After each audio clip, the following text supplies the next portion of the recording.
this verse, Vyasadeva asks, who are the candidates to understand the science of God, Srimad Bhagavatam, the esoteric teaching? It is not for persons who are entangled in dharma-ksetre, cheating religious system, materially motivated religion. Kaitava means cheating. So according to Srimad Bhagavatam, any type of religion which is based on material motivation to attain economic development, sense gratification, or even liberation, is considered a cheating religious system. And all cheating religious systems are rejected from this esoteric teaching, Srimad Bhagavatam. It is meant only for persons who are not envious. Paramo nirmatsaranang satam, fully honest and pure in heart. Vastavya vastu, one who wants to learn reality, not false reality. Here in this material world, everything is false reality. Just like we're trying to find water in the desert. Well, there is no water in the desert, but we may see a mirage, a false vision of water. An ignorant person lost in the desert, if he sees a mirage of water in the distance, runs after it and dies. So here in this material world, every one of us is running after the false mirage that there is happiness in this material body, in material possessions, or material designations. That is the condition of the spirit soul in material existence. We are searching for happiness in a place where by nature there is no real happiness to be found, just like water in the desert. So we are tricked again and again by false happiness. This is the existential human condition, and therefore we are angry, hateful, and envious. Kṛṣṇa speaks Bhagavad-gita to help us get out of this ignorance and enviousness. The basic principle of Bhagavad-gita is to bestow spiritual liberation upon everyone. Therefore, Bhagavad-gita is the gate of liberation. So, as we have pointed out, Kṛṣṇa is speaking Bhagavad-gita to everyone. He is speaking it in the midst of the two armies, so that all can hear, both his friends and his enemies, both the devas and the demons, both those who are pious and pure and those who are contaminated by envy and sin. Everyone can hear Bhagavad-gita, everyone can benefit from Bhagavad-gita. So therefore Kṛṣṇa is offering liberation to everyone. But then, in Srimad Bhagavatam, which is the graduate study of the science of God, Bhagavad-gita is like the undergraduate study, and Srimad Bhagavatam is like the graduate study, the graduate level.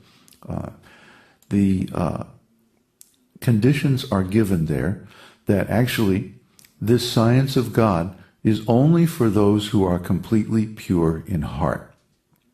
So, if we want to actually benefit from the offer of Kṛṣṇa in Bhagavad-gita, we have to pass through this gate of liberation and actually attain complete purity of heart. Well, what does that mean? That means we're no longer envious. In this material world, everybody is envious of everyone else. And only a small misunderstanding easily blows up into a major conflict.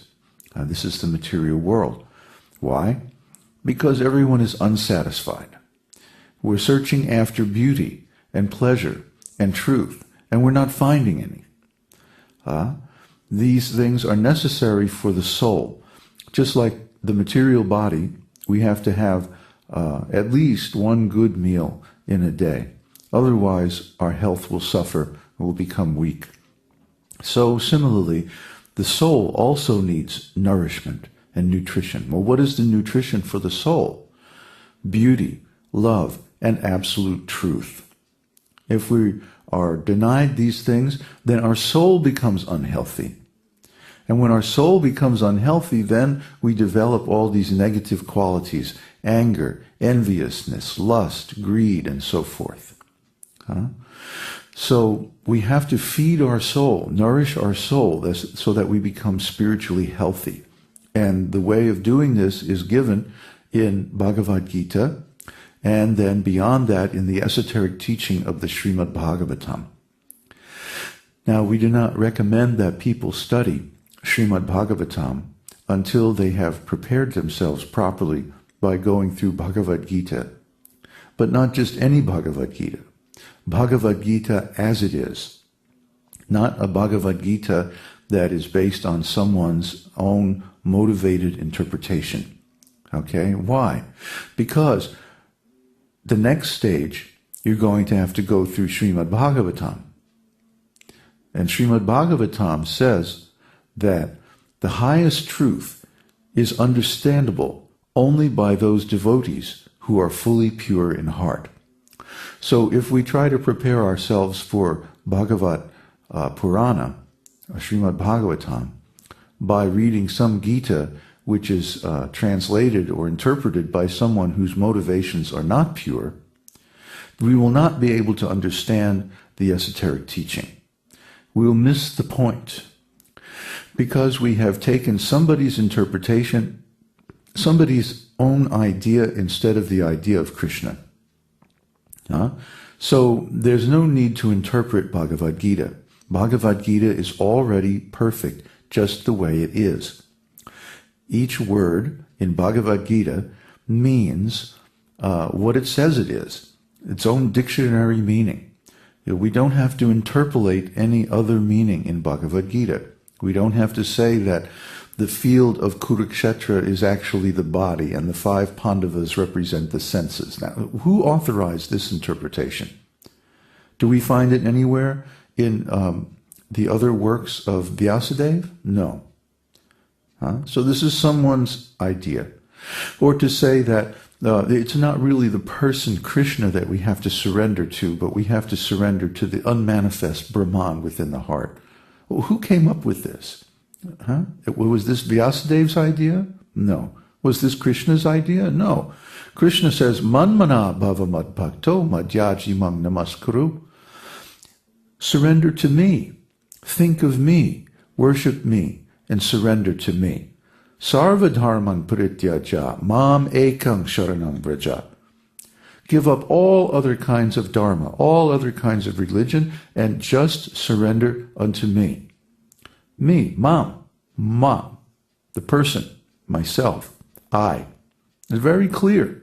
There's no need for interpretation. Kṛṣṇa uses very simple language. In Sanskrit, Srimad Bhagavatam is very advanced. You have to have a lot of training and background in order to understand it. But Bhagavad-gita is understandable to any Indian. Anyone who speaks Hindi, practically speaking, can understand the Sanskrit of Bhagavad-gita because it's so simple, direct, not complex, no subtle constructions. It's all very straightforward. So Bhagavad-gita is meant for the masses.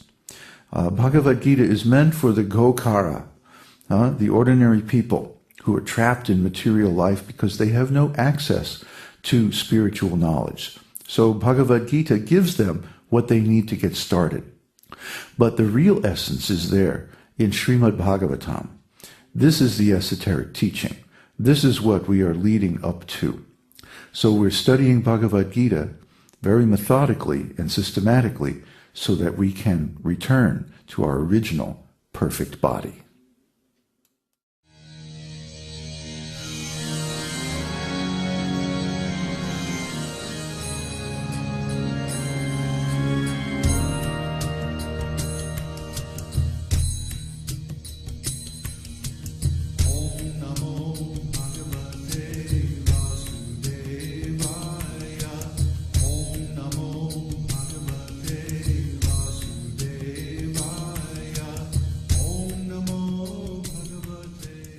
We hope you've enjoyed this edition of My Perfect Body.